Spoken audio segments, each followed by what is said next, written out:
A Dutchess County man says the home health aides he hired to care for his ailing father did more harm than good. CBS 2's Bauman investigates the claims and has advice for families seeking care for aging relatives. I started seeing like this lack of care. In 2020, Thomas Zahn took his elderly father into his Dutchess County home, but as 93-year-old Henry's dementia progressed, Zahn could not care for him alone. He would get up late or early in the morning and kind of wander. Through his father's health insurance company, Fidelis Care, Zahn found Janessa Home and Companionship Agency in the fall of 2020. Those aides rotated, 24-hour schedule, one day person, one night person.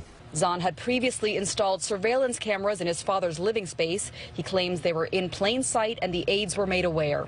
Zahn says he only started paying attention to the recordings when he noticed unexplained bruises on his dad.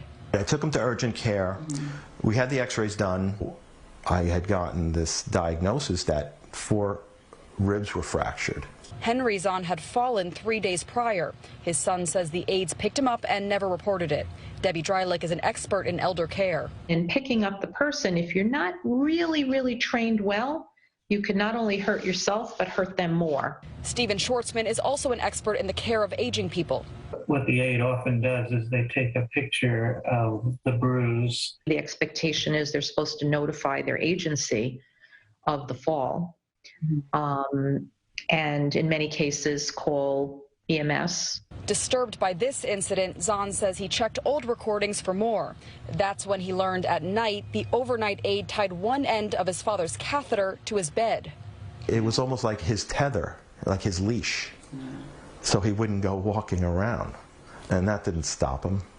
He just made it so much worse. When Henry wandered at night, the catheter stretched and ripped out of him, causing him to fall. I've heard some nasty things. That one you shocked me on. Person who is so overwhelmed and really just not properly prepared to care for someone in this situation. The insurance company actually admitted to my client, Mr. Zahn, that this agency that they hired wasn't even properly certified. Zahn claims Fidelis Care told him because of his location in Dutchess County, they could not provide an alternate agency. His father got an infection after the catheter ripped out. Zahn believes it ultimately contributed to his father's death, a claim Janessa denies. The infections led to the antibiotics not working anymore, and that was how he ended up dying of sepsis. Neither Janessa nor Fidelis Care have answered any of our questions about the allegations for this story, though Janessa denied the allegations of negligence in court filings.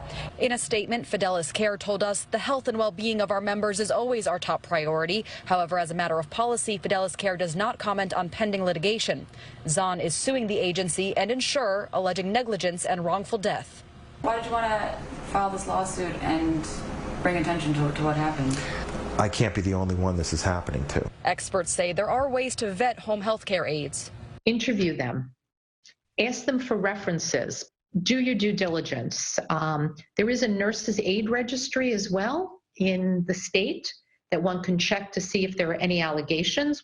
Experts tell us if a family suspects abuse, they should contact the state health department, and clients always have the right to ask an agency for a different home health aide. Bauman, CBS 2 News.